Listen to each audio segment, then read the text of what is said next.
Yeah, no, the recent developments on Site C have a couple of different explanations that one could look to.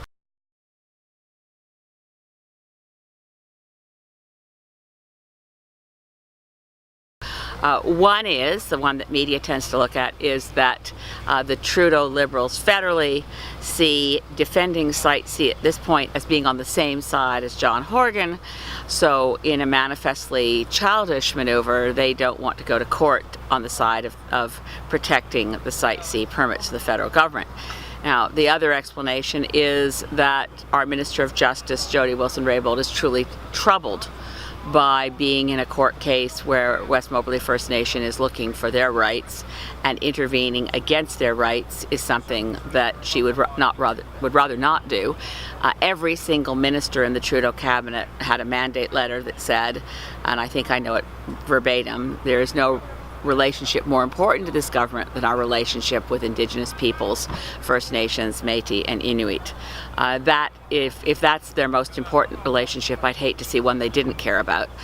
So that leaves us with a couple of different scenarios now. I certainly, the original permits for Site C were granted after the writ dropped in the 2015 election.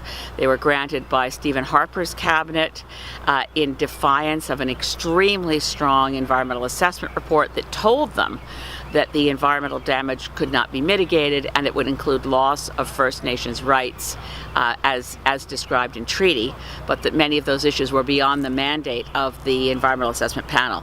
I want to reiterate, because so much misreporting has gone on about this, including a piece today I saw in the newspaper that said that this was a really poorly done, inadequate environmental assessment. That is not the case. It was done under the Canadian Environmental Assessment Law as it existed before Harper wrecked it, and the Environmental Assessment Panel, chaired by Harry Swain, did an admirable job. What happened was that Stephen Harper's cabinet decided to ignore the warnings of the Environmental Assessment Panel and grant the permits during a federal election. That alone should have been scandalous.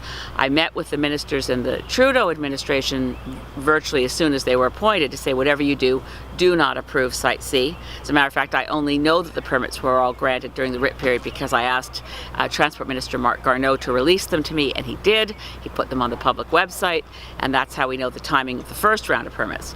The second round of permits in August of 2016 were, in my view, entirely related to Kinder Morgan and were part of the great political deal-making swap. It was no more virtuous than let's make a deal. It was Rachel needs a pipeline, so we'll make sure she gets Kinder Morgan.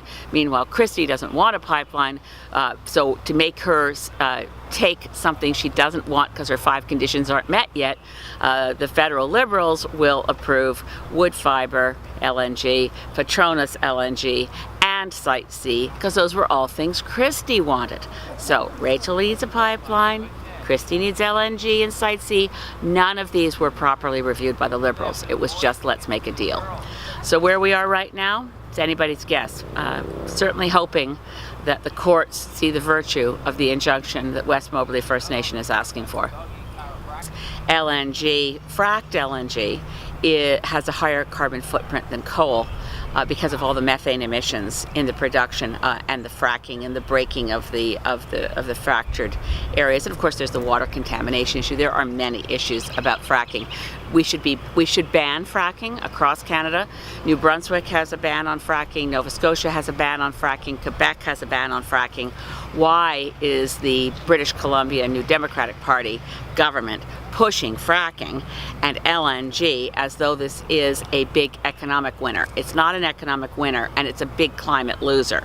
And now we have the betrayal of John Horgan in approving Site C against the very good advice he got from the BC Public Utilities Commission that Site C wasn't needed and alternatives were cheaper. The way was open for John Horgan to say no to Site C, and he said yes. And that was a devastating thing for all of us as Greens. We were devastated. But as you can see, it may turn out that the courts save us. My fingers are crossed.